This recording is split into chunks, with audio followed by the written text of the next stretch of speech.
বাজার দর নিয়ে আলোচনাতে খুলনা এবং বগুড়া থেকে আমাদের সাথে যোগ দিচ্ছেন সহকর্মীরা। শুরুতে যাচ্ছি খুলনায়, সেখানে আছেন সহকর্মী AHM শামীমুজ্জামান। শামীম, খুলনার বাজার পরিস্থিতি আজকে কেমন দেখছেন? কিছুটা স্বস্তি ফিরেছে কিনা বাজারে? প্রিয় নম্বর সেট করে বিকাশে সেন্ড মানি করুন ফ্রি। খুলনার বাজারের যদি আজকে কথা বলি তাহলে কিন্তু দেখছি যে খুলনার বাজারে কাজ সবজির দাম কিছুটা কম। গত সপ্তাহের চেয়ে কাজ সব সবজির দাম কেজিতে 5 টাকা থেকে 10 টাকা 20 টাকা পর্যন্ত কমেছে। তবে কাঁচা মরিচের দাম কিছুটা হলেও বেশি। গত সপ্তাহের চেয়ে কেজিতে 20 টাকা 30 টাকা 40 টাকা পর্যন্ত কাঁচা মরিচের দাম বৃদ্ধি পেয়েছে। এছাড়া আহ চাল, ডাল, পেঁয়াজ, রসুন এসব পণ্যের দাম বৃদ্ধির পর স্থিতিশীল রয়েছে, যদিও পাইকারিভাবে কিছুটা বৃদ্ধি পেয়েছে বলে আমাদেরকে বিক্রেতারা জানিয়েছেন। আর সবজির দাম কমের বিষয়ে বিক্রেতারা আমাদেরকে যেটা বলছেন যে যেহেতু ও সরবরাহ কিছুটা হলেও বেশির কারণে আসলে সবজির দাম কমের দিকে। তবে দাম নিয়ে কিন্তু ক্রেতাদের মধ্যে অসন্তোষ রয়েছে। তারা যেটা বলছেন যে এখনো পর্যন্ত যে দাম সে দাম কিন্তু আসলে সহনীয় পর্যায়ে নয়।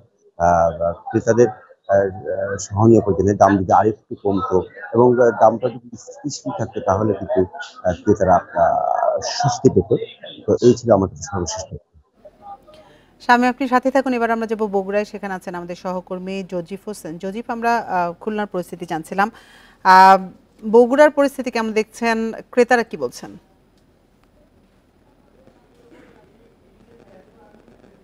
বগুড়ার যে শুক্রবারের বাজারটি সেটি কিন্তু বরাবরের মতোই অন্যান্য দিনের তুলনায় বেশি হয়ে থাকে এবং গত শুক্রবারে আমরা যে বাজারটি দেখেছিলাম সেই বাজারটির সাথে আজকের বাজারে কিছুটা একটু বেশি আমি দেখেছি কিছু কিছু শাকসবজির বাজারে, শাকসবজির দাম দরে। সেই ক্ষেত্রে আপনাকে একটু জানিয়ে রেখি যে গেল সপ্তাহে যে কাঁচামরিচ ছিল 200 টাকা, সেই কাঁচামরিচ কিন্তু আজকের বাজারে বিক্রি হচ্ছে 240 টাকায়।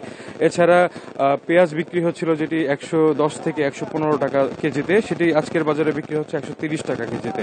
তো আমরা আসলে কিছু কিছু সবজির দাম দর যখন বেড়ে গেছে, আমরা বিক্রেতাদের সাথে কথা বলে জানতে পেরেছি যে যেহেতু পরিবহন ঠিকভাবে এখনো পর্যন্ত চলাচল করছে না এবং আইন শৃঙ্খলা বাহিনীর সদস্যরা যেহেতু নেই, সেই ক্ষেত্রে ডাকাতি এবং চুরি ছিনতাইয়ের যে একটা আতঙ্ক রয়েছে ব্যবসায়ীদের মনে, সেই আতঙ্কের কারণে কিন্তু এখনো পর্যন্ত বাজারে ঠিকভাবে এই শাকসবজির আমদানি না থাকার কারণে কিছুটা দাম বেড়েছে বলে আমাদেরকে জানিয়েছেন। তবে ক্রেতাদের যেটা অভিযোগ রয়েছে সেটি তারা বলছেন যে আসলে কি কারণে যে দাম বেড়ে গেছে এখনো কিন্তু তারা সেটি সুরাহা পাচ্ছেন না। তবে নতুন সরকার যেটি গঠিত হয়েছে অন্তর্বর্তীকালীন সরকার, সেই অন্তর্বর্তীকালীন সরকারের কাছে একটিই দাবি তাদের, যাতে সাধারণ মানুষ কিনে কেটে খেয়ে বেঁচে থাকতে পারে, এটি কিন্তু তাদের একমাত্র দাবি।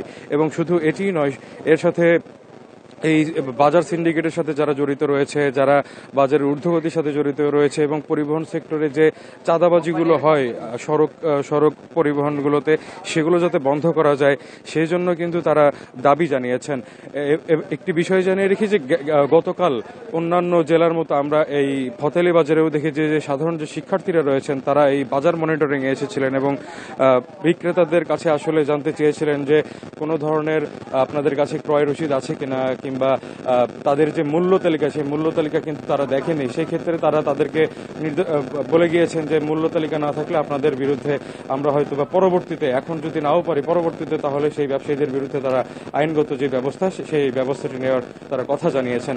তো এই ছিল আসলে বগুড়ার যে সার্বিক বাজার পরিস্থিতি আমার কাছে এ পর্যন্ত। খুলনা এবং বগুড়া থেকে জানাচ্ছিলেন আমাদের সহকর্মীরা।